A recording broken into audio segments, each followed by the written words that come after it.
Eigentlich wollte ich dir ja was geben und dich fragen.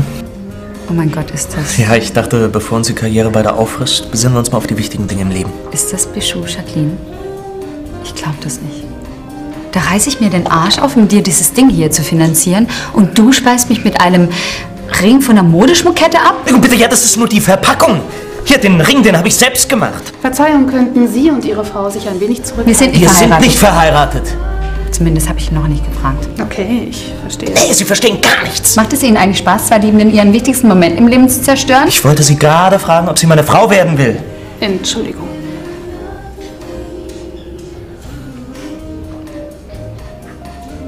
Und jetzt? Willst du mich heiraten?